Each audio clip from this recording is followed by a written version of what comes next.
Dengan basmalah kami siap melayani Anda.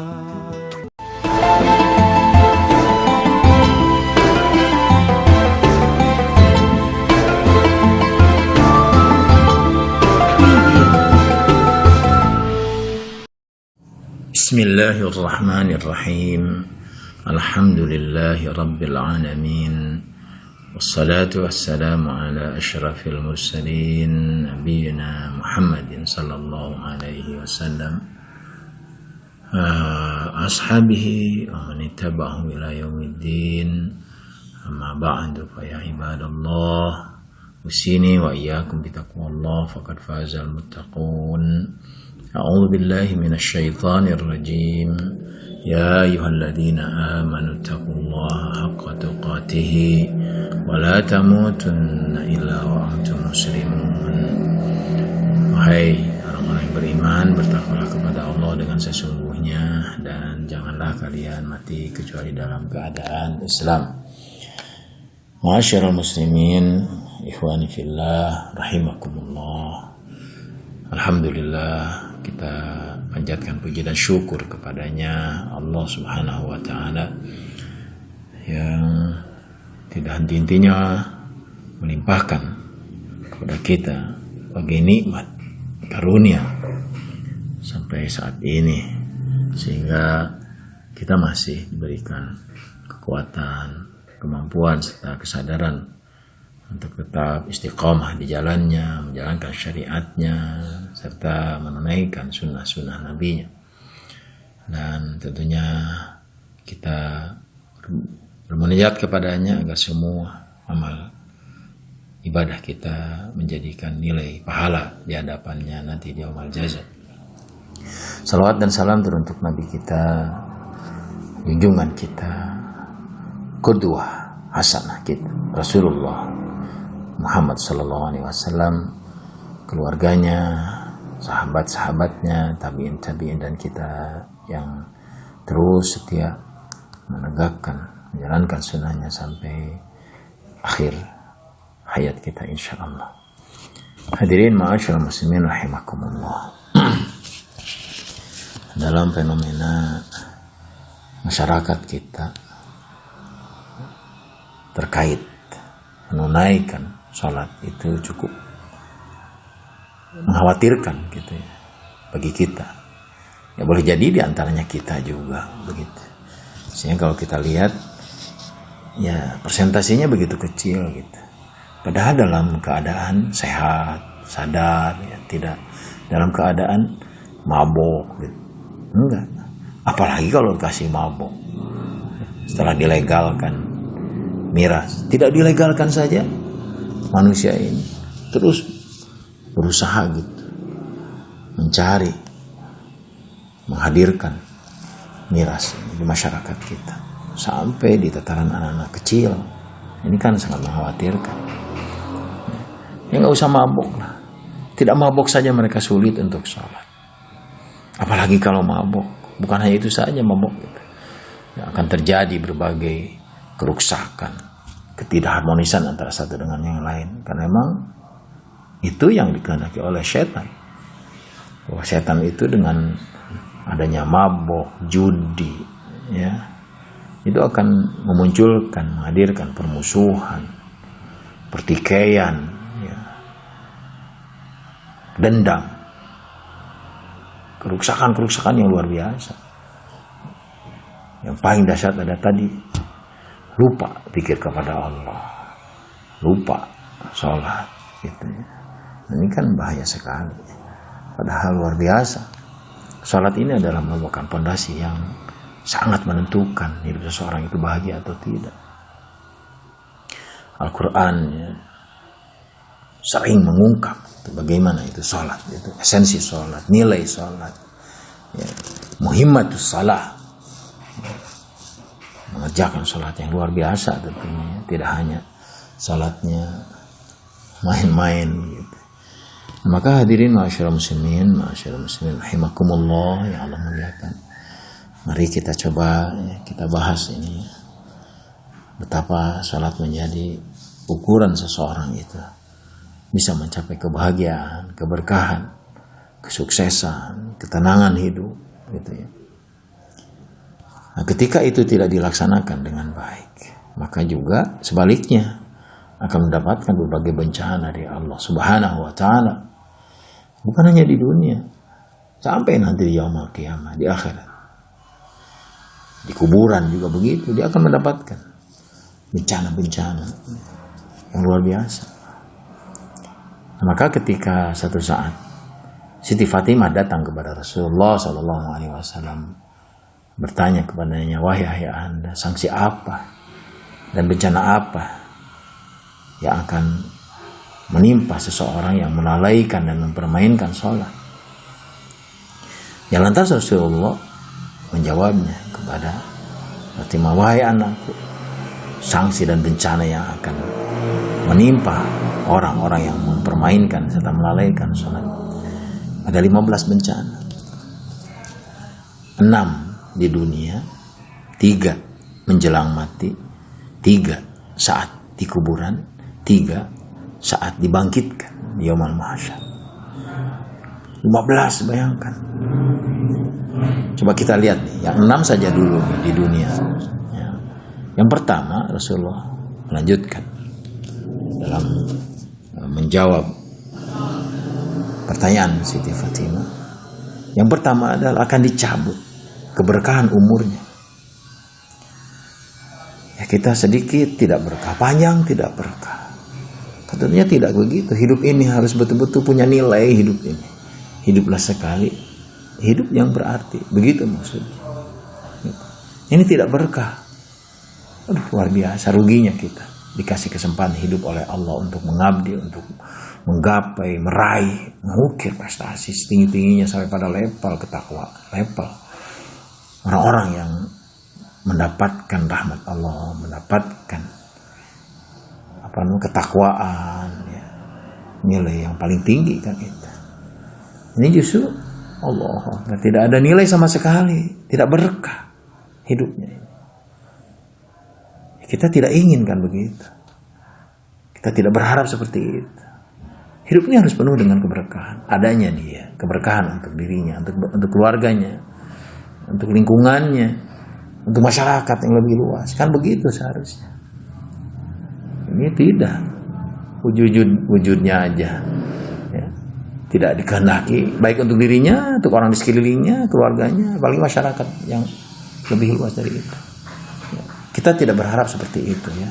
Insya Allah kita coba umur kita menjadi umur yang penuh dengan makna, penuh berarti, punya peran.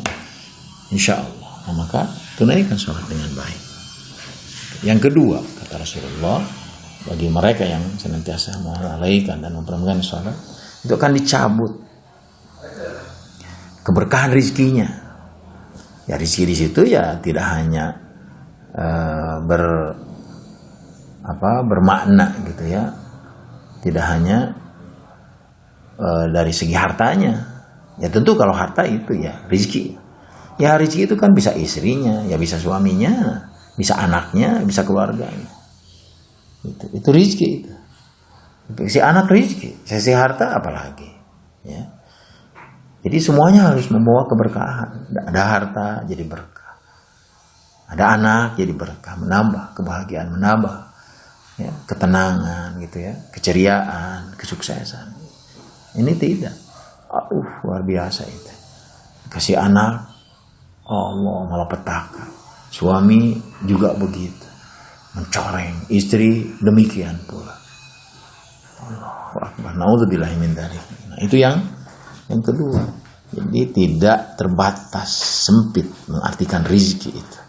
Walaupun mungkin hartanya itu benar tidak berkah. Ketika dimakan sama dianya sakit misalnya. Dimakan anaknya nggak benar. Ya, selalu ya, menjadi onar dimanapun dia berada. Mencoreng nama baik keluarganya, orang tuanya. Jauhi itu semua. Yang ketiga adalah cahaya di wajahnya akan dicabut juga dari ciri-ciri orang-orang yang baik begitu. Ya, insyaallah. Baik, khair. Ya. Enggak. bulan. Jadi itu yang ketiga itu. Cahaya wajah ini kan juga mencerminkan seseorang itu bahagia gitu ya, tenang, ya, punya karakter, punya something yang menurut orang lain ada ciri-ciri orang baik begitu. Ini dari sholat aja tidak punya cahaya. Sholat kan memberikan cahaya dalam biasan cahaya dari dalam itu kelihatan ketika orang-orang yang senantiasa istiqomah melakukan sholat gitu. Kelihatan banget gitu. Nah, dalam Al-Quran juga simahum fi wujuhi min athari sujud, alamat-alamat ya, di wajahnya itu menandakan bahwa ini suka sholat orang, sudah ganteng, sholat bagus, kelihatan banget ya, sekalipun dia tidak ganteng ya, hidung caketer gitu. Tapi ketika sholatnya dia bagus, ada sinar cahaya karakternya, ada wibawa, harisma gitu. Ini dicabut sama Allah. Tidak ada bekas sujud, tidak ada bekas sholat. Yang keempat, ya, amalnya tidak ada pahala. Yang banyak, yang sedikit. Yang banyak aja tidak punya pahala, tidak punya nilai, apalagi yang sedikit. Barangkali begitu. Kita kan beramal harus punya tujuan gitu, mendapatkan pahala, mendapatkan nilai di hadapan Allah Subhanahu wa Ta'ala. Bayangkan semua amalnya tidak punya nilai apa-apa, tidak punya nilai pahala. Aduh, betapa ruginya kita bekerja, tapi tidak punya nilai apa-apa. Allah, habaan mangthuro, sia-sia. Habaan mangthuro itu kayak debu di atas batu, ketiup angin, tidak ada bekas apa-apa. Kita kan beramal harus punya nilai, menjadi bekal bahkan itu ya di hadapan Allah Subhanahu wa Ta'ala, terutama nanti gitu. Apapun, sekecil apapun itu amal harus punya nilai amal. Nah, maka dasarnya itu sholat sebagai wadah ringkok gitu. Itu wadahnya. Dia yang akan menjadi sesuatu yang mengumpulkan, mewadahi segala amal kita ketika sholatnya itu baik. Kan sholat yaumul jaza itu yang pertama kali dihisab. Ketika baik semua amalnya, ketika rusak begitu. Itu yang keempat. Yang kelima, doanya tidak didengarkan, apalagi dikabulkan. Bayangkan, doanya tidak didengar oleh Allah, apalagi dikabulkan.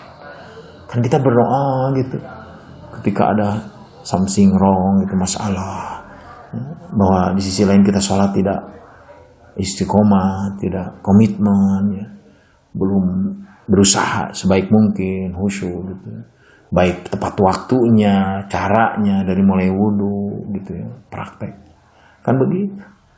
Bayangkan doa kalau tidak didengar oleh Allah, rugi kita, setegar kebek kita nggak doa gitu sampai nangis tapi tidak dikabulkan oleh Allah Subhanahu wa Ta'ala. Yang ada adalah tadi itu putus asa sama sekali. Kita kan butuh kita ya, pertolongan dari Allah ya, uluran kekuatan dari Allah ya, kekuatan yang Allah berikan kepada kita karena doa kita gitu ya. Nah, itu yang kelima. Yang keenam ya, tidak ada bagian atau tidak mendapat bagian doa orang-orang soleh. Ini juga rugi dong. Oke lah, kita mungkin kurang berdoa, tapi sholat kita baik gitu. Ketika orang-orang soleh, para ulama, para kiai berdoa, kita kebagian di situ. Kan setiap kali kita berdoa selalu saja diselipkan itu. Allahumma ighfir lana gitu ya. Waghfiril mu'minina jami'an wal mu'minat wal muslimin wal muslimat. Begitu. Bahkan al-ahya minhum wal amwat, bahkan yang sudah meninggal pun didoakan, mendapatkan. Yang masih hidup juga begitu. Ini nggak dapat. Sudah mah kita berdoa sendiri tidak dapat. Dari orang soleh pun tidak dapat doa bagian doa dari mereka. Kan rugi banget kita ini. Hadirin masyaallah, bismillahirrahmanirrahim. Tidak begitu hidup itu. Benar-benar harus semuanya menjadi satu kesatuan, dikumulatifkan begitu. Jadi nilai-nilainya dapat kita semua, baik dari orang lain, diri sendiri, dari keluarga. Harusnya begitu. Sehingga kita tidak capek gitu. Subhanallah. Kan ada orang yang bersusah karena kebaikan kita, salat kita, terus orang lain yang berdoakan juga kepada kita. Kan begitu. Doa orang tua kita yang soleh misalnya, doa teman kita yang soleh, kita tidak mendapatkannya. Karena kita sendiri tidak membuat wadahnya sendiri, tidak buat sedemikian rupa supaya tidak bocor gitu. tidak hilang begitu saja. Nah hadirin ma'asyiral muslimin rahimakumullah ikhwani fillah. Mari ya nanti yang kita terangkan nanti 3 menjelang mati, 3 saat di kuburan, 3 saat kita dibangkitkan. Ya, ini barangkali menjadi sebuah renungan buat kita, introspeksi diri, mulai lagi hidup. Karena memang hanya sholat yang memberikan jaminan hidup kita punya nilai lebih baik, ketenangan, kesejahteraan, kebahagiaan, keberkahan. Allahu Akbar. Raih itu. Belajar kembali kalau tidak bisa. Minta lagi ilmunya, dengarkan lagi. Bagaimana sih salat yang baik itu. Sehingga dalam hadis kan jelas gitu ya.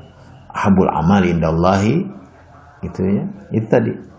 As-salatu fi awaniha, salat di awal waktu.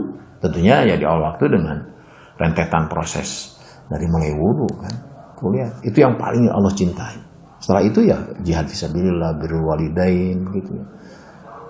Tapi yang pertama kali adalah as-salatu fi awaniha, salat tepat waktu. Harusnya bagi ikhwan-ikhwan kami, ikhwan saya yang laki-laki lah gitu ya. Sok dari kita sendiri. Ya, jadilah contoh, jadilah orang yang benar-benar penuh dengan penuh perhatian, penuh semangat melakukan sholat itu di awal waktu dan berjamaah. Barangkali itu saja yang bisa sampaikan dalam kesempatan ini, dan kita berharap kepada Allah bimbingannya, hidayahnya, kekuatan agar kita senantiasa istiqomah, komitmen melakukan sholat di awal waktu dengan sebaik-baiknya. Insya Allah hidup kita punya makna, punya nilai sampai nanti di yaumul qiyamah. Amin ya rabbal alamin.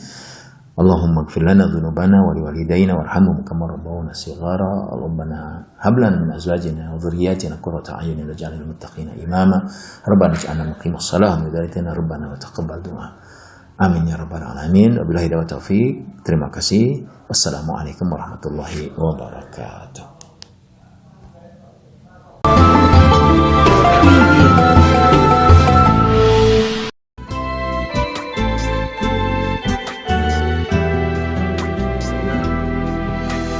Dengan basmalah kami siap melayani Anda.